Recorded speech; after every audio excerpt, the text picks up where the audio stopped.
Satyam bruyat, priyam bruyat, na bruyat satyam apriyam, priyam cha nanrutam bruyat, esha dharma sanatana. Speak the truth, speak pleasantly. Do not speak the truth in an unpleasant manner. Even if pleasant, do not speak untruth. This is the path of eternal righteousness. In May 2024, just a few months into her fourth term, Prime Minister Sheikh Hasina of Bangladesh was extremely worried. Some confidential information was troubling her very deeply. During a private interaction with the members of her Awami League party and its allies at her residence in Dhaka, she broke her silence. Her revelations, which were made public later, sent shockwaves in the Indian subcontinent. The cause of her worry, in her own words, was that some powerful forces were attempting to carve out a Christian country, which included parts of Bangladesh and Myanmar, with a base in the Bay of Bengal. Hasina revealed that well before the January 2024 general elections in Bangladesh, a white man had made an offer that he would ensure her a smooth transition to power for the fourth consecutive term without any interference by Western powers if she agreed to allow the US to set up an air base on the St. Martin's Island, a small island in the Bay of Bengal on the southernmost tip of Bangladesh. Hasina, of course, turned down the offer, but later she had to pay a heavy price for doing so. In the early hours of the 5th August 2024, the Bangladesh Army Chief gave her exactly 1 hour to leave the country.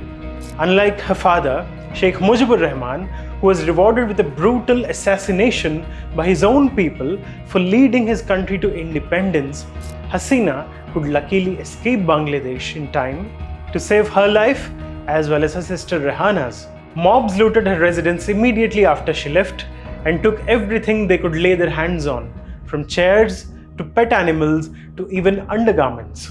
There are many reasons why Hasina, the head of a democratically elected government, was forced to flee her own country. By Hasina's own admission, plans were afoot to create disturbances in Bangladesh.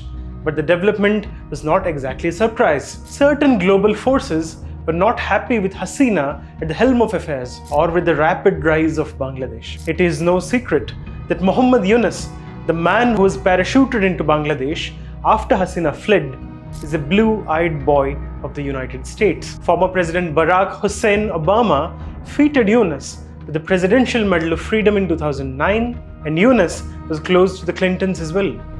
While he received millions of dollars in aid from Hillary Clinton, he in turn donated hundreds of thousands of dollars to the Clinton Foundation. It is not an exaggeration to say that the coup in Bangladesh has a certain Western country's name written all over it. Now, let us go back to the Christian country project in South Asia. An interesting bit was omitted by Sheikh Hasina, but confirmed by Awami League sources, that this project also included the cutting of parts of India's northeast.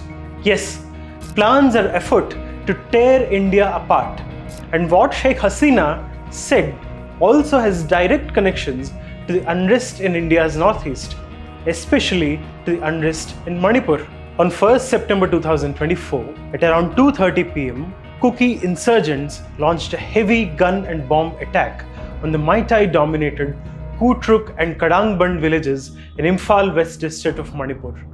Gangbang Surbala, a Maitai woman who was visiting her parental home at Kutruk along with her 8-year-old child, was caught in gunfire. Her daughter was injured, but she survived. But Surbala herself was not so lucky and died of bullet injuries in her head. And this particular attack on the villages by the Kuki insurgents came a day after the Kuki people took out rallies in some hill districts of Manipur demanding a separate administration for the community. Now, who are the Maitais and who are the Kukis? And why did the innocent Surbala suffer such a fate? And what exactly is this related to what Sheikh Hasina had mentioned? Let us first talk about the Maitais and the Kukis. The Maitais are an ethnic group native to Manipur and are primarily settled in the Imphal Valley, with a small presence in the neighboring states as well as in Myanmar. Majority of them are Hindus, while a section follows an ancient religion called Sana Mahism. Also, it was a Maitai king who merged his Manipur kingdom with the Indian Union in 1949. They have been demanding scheduled tribe status for the past few decades. On the other hand, the Kukis are also an ethnic group who inhabit Manipur, Mizoram, Meghalaya, Assam, Tripura and Nagaland, as well as Bangladesh and Myanmar. It is believed that they migrated from Burma during the second half of the 19th century. Majority of the Kukis have converted to Christianity. They have been recognized as scheduled tribes and mostly inhabit the hilly areas surrounding Imphal. In Manipur, the Meiteis and the Kukis also share the land and resource with another third and equally prominent ethnic group, the Nagas, who are also scheduled tribes and majorly Christian. Even before the Meitei-Kuki conflict flared up, quite recently, the Naga-Kuki conflict dominated much of Manipur's history for the past 150 years. Though there are many layers to the conflict between the Meiteis and the Kukis, the current one was triggered by an order of the Manipur High Court. In April 2023, the court directed the state government to consider the demand of the Meitei community for a scheduled tribe status. The Kukis, who are against the grant of the scheduled tribe status to the Meiteis, as they fear the spread of the Meiteis into the hilly regions, spearheaded protests in the month of May 2023 against the court order. In the violence that followed, houses and places of worship were burned, and several people lost their lives.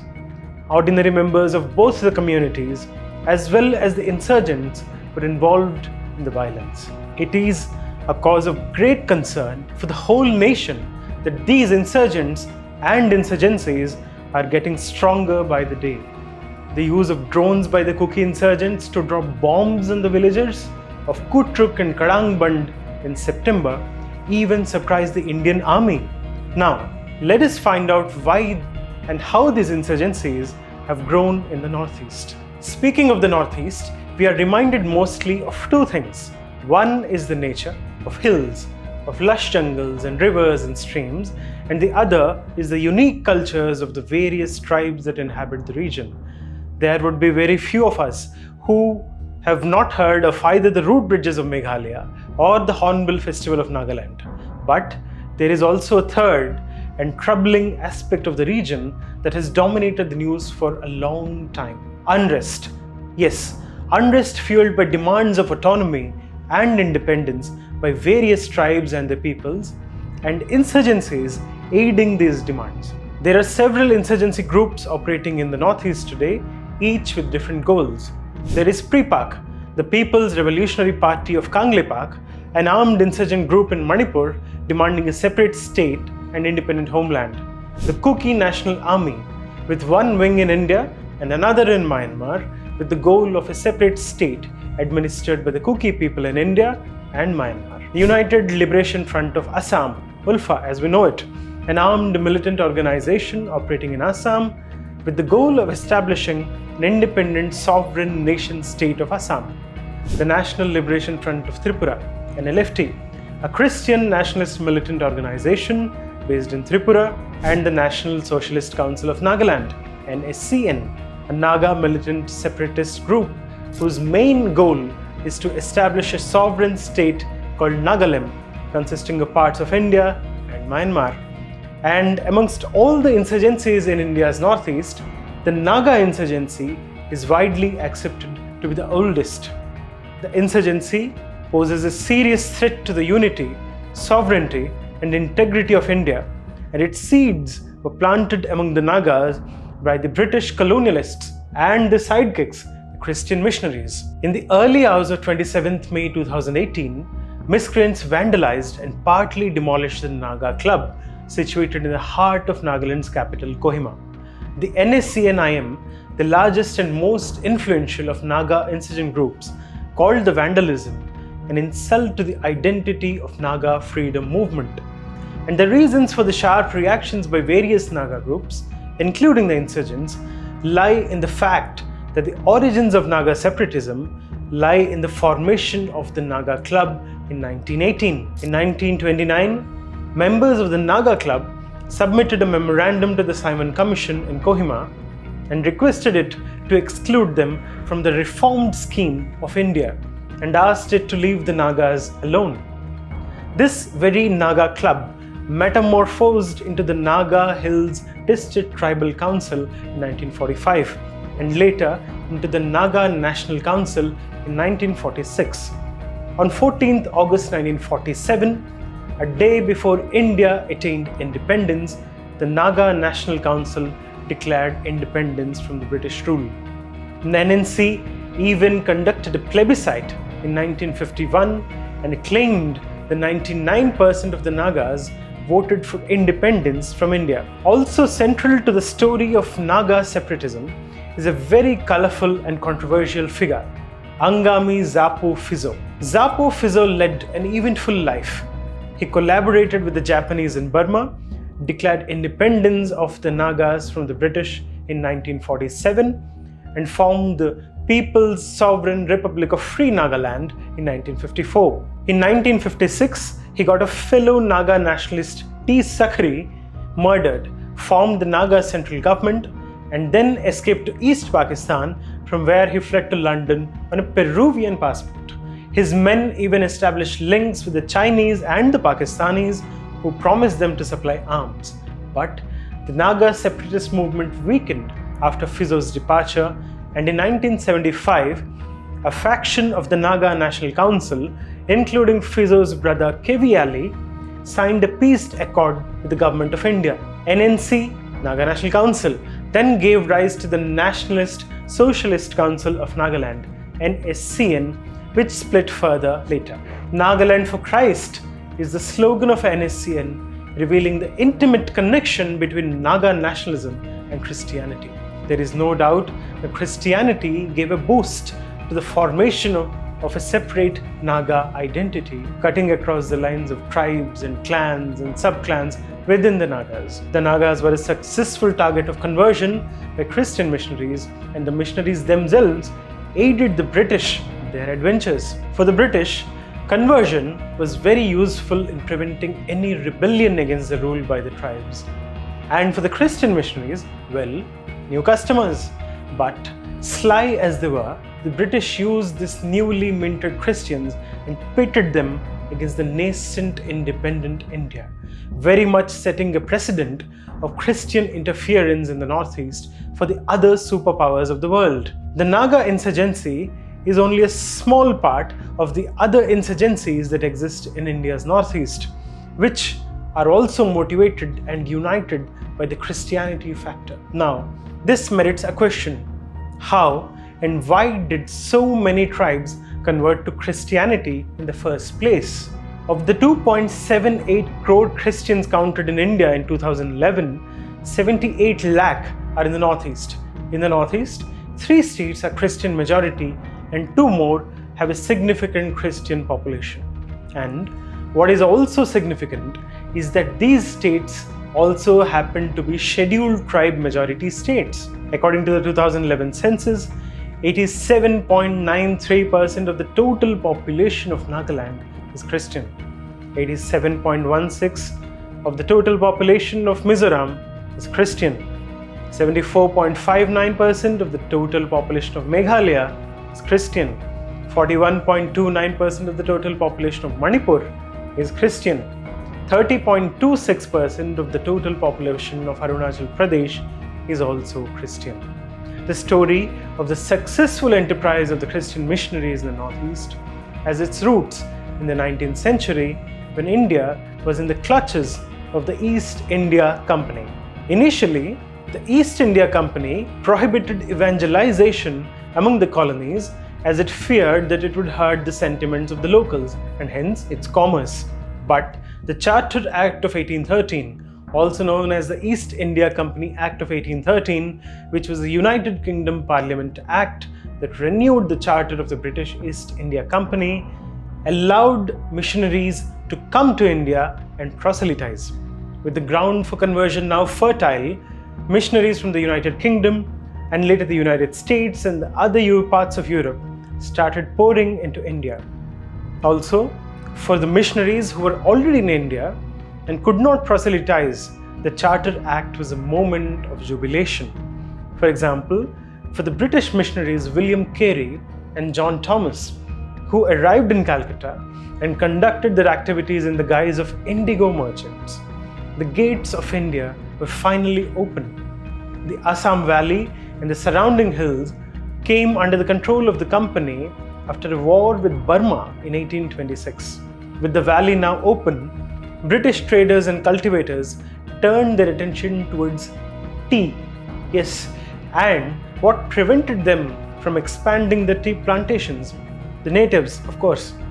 So, in order to cultivate tea without any hindrance and to prevent the frequent raids on the plantations, the British cultivators invited Christian missionaries to spread the gospel and pacify the raiding tribes. For these cultivators, and for the British 100 years later, Christianity was a weapon to subjugate the native tribes. In 1835, the company's political agent and commissioner, Captain Francis Jenkins, wrote to the American Baptist Mission Board requesting for missionaries to be sent to the region. Two ABM missionaries, Nathan Brown and O.T. Cutter, who were already stationed in Burma, then relocated to Assam.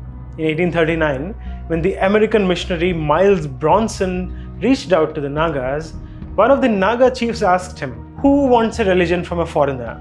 And who will alter the customs of their father to receive books?" The missionaries forbade the converts from practicing their culture and traditions and discouraged indigenous Naga customs such as offering sacrifices to deities, their warfare, and even the drinking of rice beer. Ironically, the very Nagas who resisted an alien religion have now made Christianity central to their very existence. Education was perhaps the most important medium for conversion to Christianity, and the missionaries utilized it quite well. The company rule in India came to an end in 1858 in the aftermath of the First War of Independence in 1857, and the British started to rule India directly. The British administrators played their part in assisting the missionaries in spreading the tentacles across the country.